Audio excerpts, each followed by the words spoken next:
हाँ, एक चीज और पत्रकार बंधु आजकल पूछते हैं, वो आप लोग आए हैं कि साहब बदलाव हो रहा है क्या? बदलाव बदलाव, देखिए बदलाव किसका होता है? बदलाव सांसद विधायक का होता है, परिवार के सदस्य का बदलाव नहीं होता भैया। तो आज भाई जो है, भाई तो आज जो है पिछले 15 साल से है तो एक बदल दे, नवा भाई बनाओ।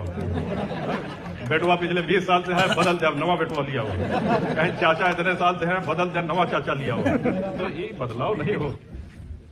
जब विभाग की सूची जारी होती है तो डॉक्टर साहब कहें कि कुंडा से आपका नाम फाइनल किया जाता है, तो गोपाल जी कहें कि मैंने अभी रोक के फाइनल करेंगे, देख लें कोई और अच्छा प्रत्याशी हो। तो हम कहने बिल्कुल देख ले, पार्टी हित अगर करो, हमसे बेहतर प्रत्याशी मिले तो हम न लड़ा, वही समर्थन हम करो। ये सर को कैसा हाइप करके बता देते हैं कि साहब कुंडा में जाना है, नरभक्षिए रहा खाए जाइए, तो ये कह देंगे तो वो कह देंगे। हर चीज, कितनी चीजों की शुरुआत अपने हाथ से हुई। ये जो लाल गुलाबी पर्चा दिया जाता है, इसका आविष्कार कुंडा में हुआ। इसने पहले कौन नहीं था कि भाषा की गरिमा और मंच की मर्यादा अपने पूरे राजनीतिक जीवन में हमने आप सबके कारण, आप सबके आशीर्वाद से ये सद्बुद्धि रही है कि बहुत बचा के चले हैं। और बस यह है कि बर्दाश्त करत है, कहां स्वभाव न कुलही प्रशंसी, काला हूं डर न रण रघुवंशी। 10 तारीख तक खबरों का इंतजार है।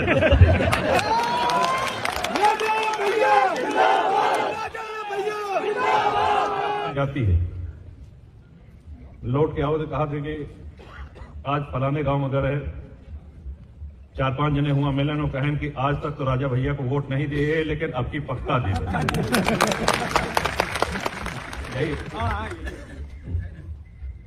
तो ये हमरे बोले बहुत प्रसन्नता की बात है कि चले भले 28-29 साल लग प्रसन्न करेंगे, प्रसन्न तो है, और एक बार जब प्रसन्न हो गए तो नाराज ना हो जाए। परिवार के सबसे वरिष्ठ, जिनका आशीर्वाद सन 93 से आज तक, और आशीर्वाद ही नहीं, कर्मठतापूर्ण आशीर्वाद मिलता रहा है। आदरणीय श्री बैजनाथ जी पांडे आए हुए हमारे सभी सम्मानित वरिष्ठ जन, आप सभी लोगों के चरणों में प्रणाम और अपने सभी नौजवान साथियों का अभिनंदन। डॉक्टर ओझा, हमारे देखिए कुछ रिश्ते जीवन में ऐसे होते हैं कि उनके लिए कोई शब्दावली, भैया जरा किनारे हो जाओ, बार बार कह रहे हैं, काहे ऐसे कर रहे हैं, किनारे हो जाए, आप भी देखिए, औरों को भी देखने दीजिए।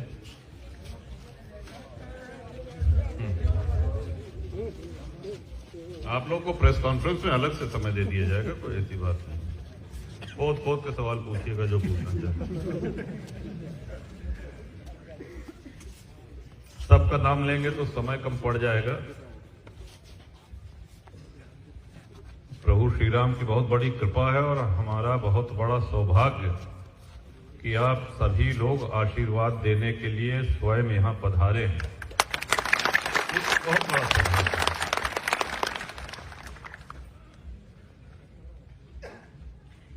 अपने विषय में कुछ बताना नहीं है, जो कमियां हैं, जो अच्छाइयां हैं, सबसे आप अवगत हैं, और ना अपने विषय में कुछ बढ़ा चढ़ा करके बताना है। ये चुनाव हर चुनाव से अलग है, क्योंकि पहली बार हम किसी दल से लड़ रहे हैं।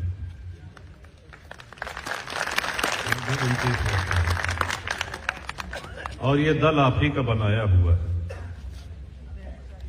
आप ही की अनुमति से, आप ही के सुझाव से बना है। बल्कि जब विभाग की सूची जारी होती है तो डॉक्टर साहब कहें कि कुंडा से आपका नाम फाइनल किया जाता है, तो गोपाल जी कहें कि मैंने अभी रोक के फाइनल करेंगे, देख लें कोई और अच्छा प्रत्याशी हो। तो हम कहने बिल्कुल देख ले, पार्टी हित अगर करो, हमसे बेहतर प्रत्याशी मिले तो हम न लड़ा, वही समर्थन हम करो। ये सर एक लंबा सफर हम लोग तय करें, इसमें धूप भी, इसमें छांव भी, इसमें संघर्ष भी, इसमें विश्राम भी, इसमें वरिष्ठ जनों का आशीर्वाद भी, इसमें नौजवानों की ऊर्जा, उनका संबल भी। ये सारी चीजें इस उतार चढ़ाव भरे इस यात्रा में ये सहयात्री रहे हैं, जो जिसको जीवन कहते हैं। और आपकी कृपा से, आपके आशीर्वाद से कभी न दैन्यम न पलायनम, हर परिस्थिति का मुकाबला पूरे साहस के साथ और आपके आशीर्वाद के साथ किया।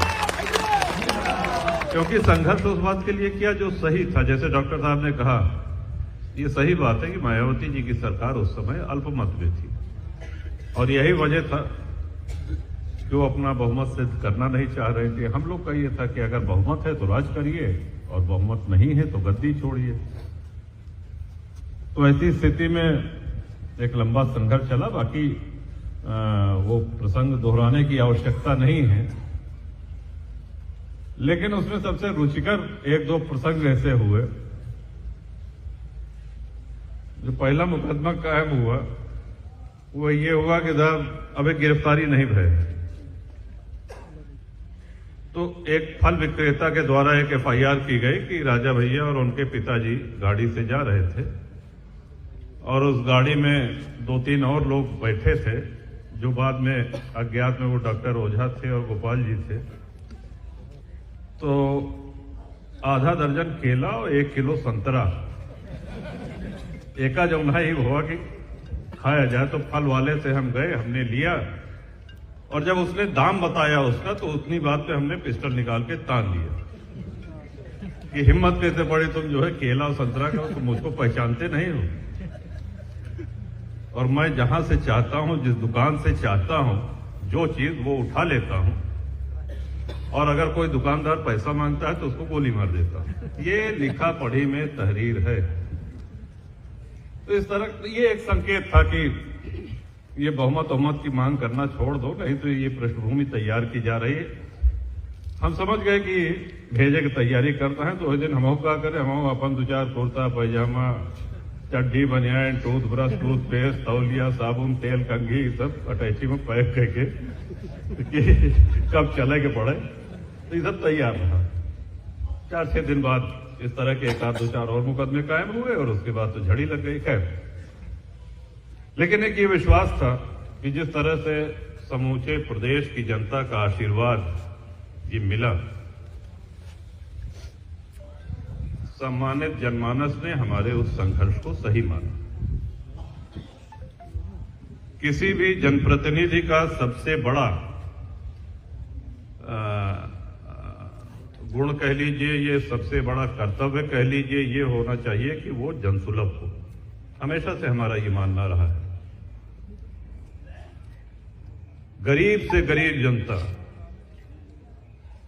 मजदूर, किसान वर्ग जिनकी कोई सुनने वाला नहीं है, और संपन्न लोग, कहीं पुलिस उत्पीड़न हो, कहीं प्रशासनिक अधिकारी उनकी न सुने, वो कहां जाएं, वो किसके पास जाएं। ऐसे में उनको आवश्यकता पड़ती है अपने जनप्रतिनिधि, अपने विधायक, अपने सांसद से मिलने की। साहब न्याय हो हमारे साथ, गलत ना हो, और यही करने का प्रयास करते हैं। दो पक्षों में अगर विवाद है तो सदैव हमारा ये प्रयास रहता है कि इन विवादों को शांत करें। कोर्ट कचहरी के चक्कर में या थाना पुलिस के चक्कर में 20 साल मुकदमे लड़ेंगे, समाधान नहीं होगा। तो आप ही लोगों के माध्यम से, गांव के वरिष्ठ जनों, गांव के बुजुर्गों के माध्यम से इन विवादों का हल, और इतने वर्ष का अनुभव ये बता रहा है कि ये एक बड़ी सफल प्रक्रिया है और जनता द्वारा पसंद की जाती है। बहुत से लोगों ने अपने विचार रखे और सम्मानित ब्राह्मण वर्ग का हम हृदय से आभार व्यक्त करते हैं। और आपको श्रेय क्या जानता है, जानते हैं? अगर आज भारत में श्लोक है, संस्कृत है, संस्कृति है, स्तोत्र है, वेद पुराण उपनिषद पढ़े जाते हैं, उनका अनुसरण होता है, वो पढ़ाए जाते हैं, तो इसका पूरा पूरा श्रेय आपको और आपके पूर्वजों को जाता है। नहीं तो भारतीय संस्कृति, भारत एक संस्कृति विशेष, एक बड़े अंग्रेज लेखक ने लिखा कि साहब oldest living civilisation in the world,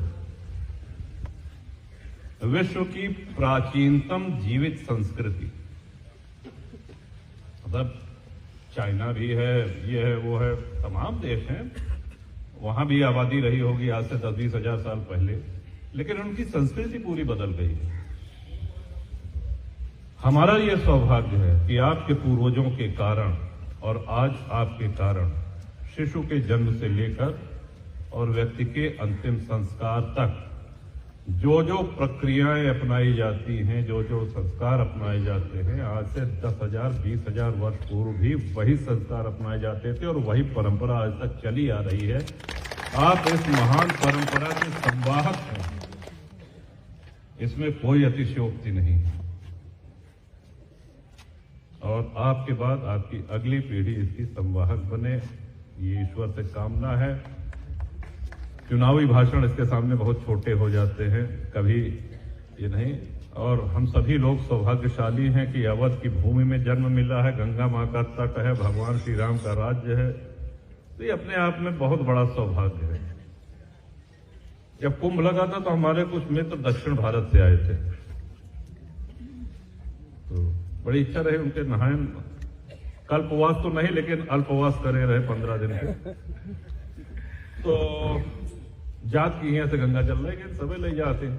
तो हुआ जो नहाए, वो बताएं भैया गांव में पता चल गया था कि हम त्रिवेणी स्नान करके माघ मेला दर्शन करके आ रहे हैं। कहें बड़े बुजुर्ग आकर के हमारे पांव छूने लगे कि गंगा नहा के आए हैं जमुना। तो कहता एक ढक्कन जो है कुछ दे दीजिए ताकि अंतिम समय के लिए हम रख लें। तो इतना महत्व मां गंगा का दक्षिण भारत में है, केरल में और कर्नाटक की बात ये हम बता रहे हैं आपको।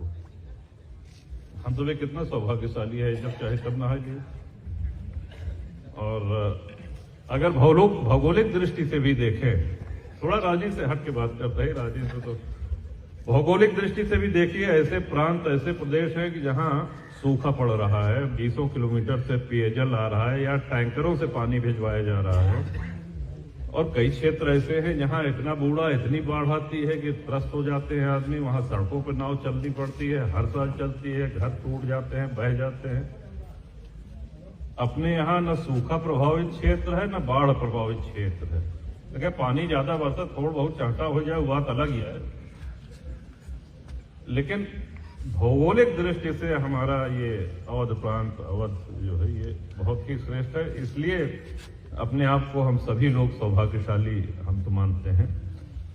और जितने भी हमारे सम्मानित वक्ता, हमारे सभी सहयोगी, इन्होंने अपने विचार रखे, उन सब के प्रति मैं आभार। और बड़ी प्रसन्नता होती है जैसे अपना प्रचार के लिए टीम जाती है, लौट के आओ तो कहा थे कि आज फलाने गांव में गए, 4-5 जने हुआ मिलन और कहें कि आज तक तो राजा भैया को वोट नहीं दिए, लेकिन अब की पक्का दे। यही तो ये हमारे बड़े बहुत प्रसन्नता की बात है कि चले भले 28-29 साल लग गए प्रसन्न करेंगे, प्रसन्न तो भय, और एक बार जब प्रसन्न हो गए तो नाराज ना हो जाए। चुनाव इसलिए है कि जनप्रतिनिधि आपकी अच्छी सेवा कर सकें। सड़क, बिजली, पानी, शिक्षा, चिकित्सा, ये मूल 5 चीजें हैं जिनको हम विकास के नाम से जानते हैं। लेकिन इसके अतिरिक्त जनप्रतिनिधि का एक बहुत बड़ा दायित्व होता है कि हर सुख दुख में अपने सम्मानित मतदाता क्षेत्र की जनता के साथ खड़े रहना, उनके साथ कोई अन्याय न हो पावे, कोई शोषण न हो पाए, उनको कोई अपमानित न कर सके, और उसके लिए चाहे जितनी बड़ी लड़ाई लड़ना पड़े, वो लड़ने में न तो पीछे है और लड़ने से गुरेज भी नहीं है। वैसे तुलसी बाबा के होत रहे तो अब ढेर जन कहा कि क्या कहे, कुछ लोग उल्टा सीधा बोल रहे हैं। देखिए, ये हर चुनाव में होता है। पार्टी के प्रत्याशी का दायित्व होता है वो अपनी पार्टी का मैनिफेस्टो बताए, अपनी पार्टी का एजेंडा बताए। साहब, इनके समय में विकास नहीं हुआ, सड़कें डामर की बनी थी। हमारी सरकार आएगी तो हम सोने चांदी की सड़कें बनवा देंगे। इंडिया मार्ग का नल तो लगा है लेकिन इसमें रत्न जड़ित नहीं है। तो हमारी सरकार आई तो हमारे हीरे मोती जवाहरात ये सब आश्वासन दें, भले पूरा करें न करें तो कुछ तो दीजिए। लेकिन वो सिर्फ हमारी बुराई तक ही केंद्रित होकर के रह जाती है। और ये कोई एक प्रत्याशी की हम बात नहीं कर रहे हैं और किसी एक चुनाव की बात नहीं कर रहे हैं। हमेशा आपने देखा होगा कि भाषा की गरिमा और मंच की मर्यादा अपने पूरे राजनीतिक जीवन में हमने आप सबके कारण, आप सबके आशीर्वाद से ये सद्बुद्धि रही है कि बहुत बचा के चले हैं। और बस यह है कि बर्दाश्त करत रहे। कहां स्वभाव न कुलहि प्रशंसी, काला हूं डर न रण रघुवंशी।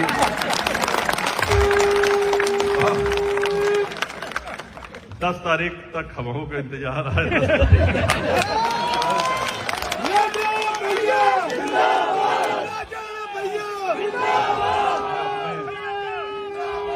सभी छोटे भाइयों से, सभी नौजवान समर्थकों से भी हम चाहेंगे कि धैर्य के मामले में वो मेरा अनुसरण करें।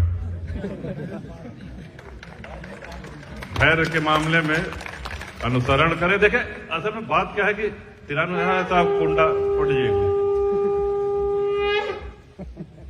आप लोगों ने देखा होगा कुंडा को कैसा हाइप करके बता देते हैं कि साहब कुंडा में जाओ ना है नरभक्षिए रहा थे, खाई गई है तो ये कह दी है तो वो कह दी है। हर चीज, कितनी चीजों की शुरुआत अपने यहां से हुई। जो लाल गुलाबी पर्चा दिया जाता है, इसका आविष्कार कुंडा में हुआ। एक ने पहले कहो नहीं रहा, कहीं नहीं रहा, कभी नहीं था। ये जो सेंटरों पे बोरा धर के और एलएमजी ऊपर लगा के ऐसे जैसे, मतलब पता नहीं। अच्छा, कुंडा का चुनाव हमेशा शांत रहा है, कभी हिंसा नहीं हुई, कभी नहीं हुई।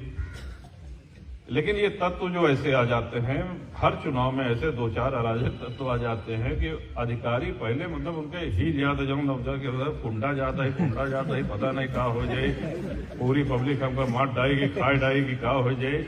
ये एक छवि धीरे धीरे धीरे करके कुंडा से वो कलंक अब दूर हो रहा है। क्योंकि ऐसा हुआ है कि कई अधिकारी ऑब्जर्वर बन के आए हैं, उनके अगर कोई बैचमेट है जो हमारे परिचित है, उन्होंने कहा कि जरा देखे रहिएगा, गए हैं तो हमका क्या देखे रहा, को नहीं देखे रहा, ठीक ठाक।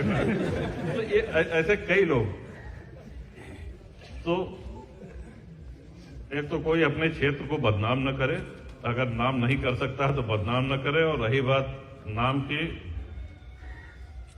तो प्रतापगढ़ के बाहर जब आप जाएं, दिल्ली, बंबई, भारत के किसी कोने में, हो सकता है हमारी इस बात से आप सहमत हों कि कुंडा के नाम बढ़ाए नहीं हर जगह। और ये कुंडा की एक और रिकॉर्ड है, एक और कीर्तिमान,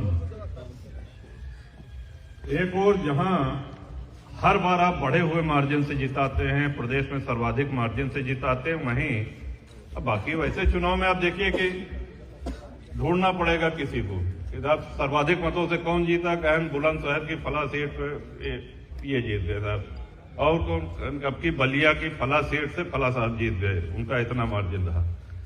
लेकिन लगातार 6 बार ये कीर्तिमान स्थापित करने का रिकॉर्ड सिर्फ और सिर्फ कुंडा का है। और इसके साथ ही एक और रिकॉर्ड है कि हर विधानसभा के चुनाव में जो भी प्रत्याशी आए हैं, उनकी आप सबने हमेशा जमानत जब्त करा करके यहां से भेजा है। यह भी परंपरा है, उसके बाद जमानत नहीं बताया। तो सारा चुनावी परिदृश्य आपके सामने है। आपकी पार्टी के प्रत्याशी कई जनपदों से लड़ रहे हैं, हर जगह जाना पड़ रहा है और प्रयास है कि हर विधानसभा में पहुंचे। तो ये बड़े, अगर बहुत ना आ पाई तो क्षमा करिए, ये चुनाव आपके आपन आए, आपके आपन दल आए, आपन चुनाव समझ के एका लड़े, एका देखें, जौन समझ में आवे वैसे करें। हम बहुत बतावे लायक नहीं ना आपके कि ये करें वो करें। आपके सुझाव, आपका चिंतन, आपका मार्गदर्शन सदैव हमारे लिए बहुमूल्य रहा है, उस पर हम चले हैं। और बहुत सी ऐसी सीटें हैं जहां जनसत्ता दल के प्रत्याशी विजय की ओर अग्रसर हैं और सबके आशीर्वाद से। और इतने कम समय में एक बार पुनः अगली पंक्ति से बैठे हुए, पिछली पंक्ति में खड़े हुए आप सभी सम्मानित परिवारजनों को, सभी वरिष्ठ जनों को हमारे सादर प्रणाम। और एमा कोनो कहा की आवश्यकता नहीं न, जब कोनो सेवा की आवश्यकता हो, जब कोनो काम निसंकोच आवे या पे घर आए, इतने वर्षों का नाता है। हाँ, एक चीज और पत्रकार बंधु आजकल पूछते हैं, वो आप लोग आए हैं कि साहब बदलाव हो रहा है क्या? बदलाव देखिए, बदलाव किसका होता है? बदलाव सांसद विधायक का होता है, परिवार के सदस्य का बदलाव नहीं होता है। भैया इस बार भाई तो आज जौन है पिछले 15 साल से है तो एक बदल दे, नवा भाई बनाओ। बेटुआ पिछले 20 साल से है, बदल दे, अब नवा बेटुआ लिया हो। कहीं चाचा इतने साल से है, बदल दे, नवा चाचा लिया हो। तो ये बदलाव नहीं होती है। ये परिवार है और विश्व का सबसे बड़ा परिवार। आजकल इंटरव्यू देखा रहे तो सब परिवार, मतलब टीवी वाले, आप लोग साहब बदलाव होगा क्या? और बाबागंज की स्थिति भी बहुत अच्छी है। कुंडा के बारे में हनुमान जी महाराज सामने आए, उनका साक्षी मान के आपसे कहा था कि कोनो नेतागिरी वाला भाषण नहीं। जितना हम सोचे रहे कि कुंडा अच्छा रही, उससे कहीं अधिक अच्छा कुंडा हमारा रहा है। एक बार पुनः हमारे सबके अगुआ आदरणीय बैजनाथ बाबा को सादर प्रणाम करते हुए, और बजरंगबली से कामना है कि जब अगला चुनाव विधानसभा के आवे तब वो आप यही तेरा आशीर्वाद दे हमें और हम सबके बीच में मौजूद रहे। और धन्यवाद डॉक्टर साहब, हमारा टिकट करने के लिए, हमको प्रत्याशी बनाने के लिए, और सभी को हमारे सादर प्रणाम। आज योजना ये है कि बिहार और बाबागंज में सब कार्यालय में जाके वहां की रिपोर्ट लेनी है, तो स्वल्पाहार जलपानों की व्यवस्था है, तो कृपया ग्रहण करें। इन्हीं शब्दों के साथ एक बार पुनः आपको सादर प्रणाम। राजा भैया